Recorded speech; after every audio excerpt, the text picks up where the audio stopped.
If God tapped your shoulder, what would you do? This is Sister Dorothea Yasanali Mubugwaka. She is a nun in Kinshasa, the Democratic Republic of Congo. I will tell you her story in a moment, but first a little bit about her world and how she came to face her daunting challenge. Sister Dorothea lives in the poorest nation in the world. The Congo has 64 million inhabitants and is the size of the United States east of the Mississippi River.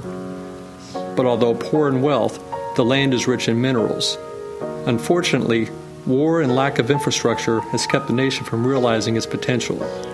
This country possesses natural mineral wealth that may one day prove a blessing, but now presents a curse to its citizens. Vast mineral resources lie beneath the eastern frontier, gold and diamonds among them. However, without roads, bridges, and reliable communications, the rule of law cannot be enforced, and it has become a haven for warlords plundering Congo's wealth at any cost. These criminals organize private armies that enter villages armed with Kalashnikov rifles and machetes and proceed to force the men to work rogue mines with the threat of rape to the women and conscription of children into their ranks.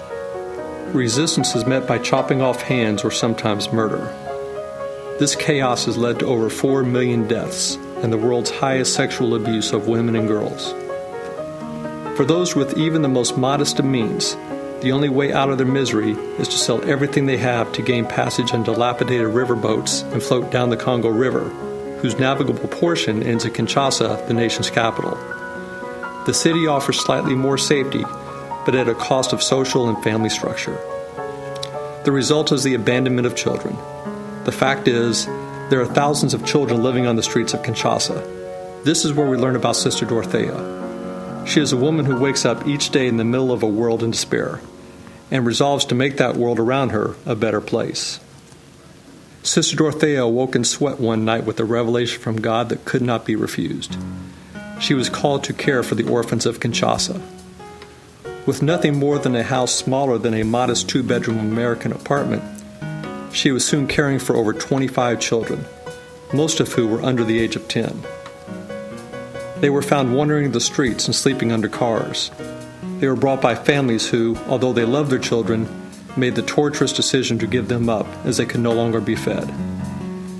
Sister Dorothea's home was little better, but she offered safety, food, and love for the children. In a country with no social safety net, the welfare of the neediest goes unmet, save for people like Sister Dorothea. There were times she had no food in her cupboard. We saw this ourselves. When she had money, food was carried over a mile to her house. If a child becomes ill, they are literally carried on someone's back the 2 miles to the nearest hospital. Malaria has already taken the life of a child in her home. As disturbing as the situation appears, the children have a better life than before Sister Dorothea took them in. The One Small Step Fund is a 501c3 entity, which was founded by a mother of 6, 2 of whom were adopted from Congo. She saw firsthand what was needed in the orphanages. She visited Kinshasa and made the commitment to identify the ones which could best benefit from a helping hand. Cash aid is first used to improve the children's nutrition and meet medical needs. From there, a plan is set in place to educate the children, with eventually assisting the orphanage to reach a level of self-sustainment before repeating the model elsewhere in Kinshasa. Each and every dollar raised by the One Small Step Fund reaches an orphanage in need. Our board members and friends of the fund travel to and stay in Africa at their own expense. You will be hard-pressed to find any charitable organization with a similar policy and commitment of its members. I stand by these words. My name is Jeffrey Lucan Hartledge. I worked in Congo as a humanitarian pilot and am a board member of One Small Step. We met Sister Dorothea in 2011 on a trip to identify a new orphanage to assist. We found her to be genuine in heart and intent. Of great importance to us is her trustworthiness, honesty, and integrity. Her life is dedicated to the welfare of these children, and given the limitations she faces, has accomplished a Herculean feat. She keeps her eye on the prize of providing for the needs of the children in her care, and not getting distracted by the poverty and corruption that plagues her nation.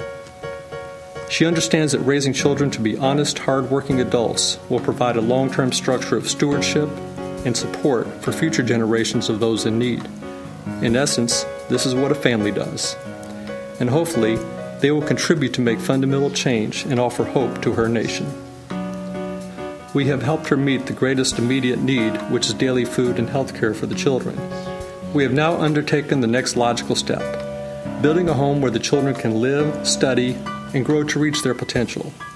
They now sleep in 2 bedrooms, one each for boys and girls, where they share bunk beds, some 3 to 4 kids in any given bed.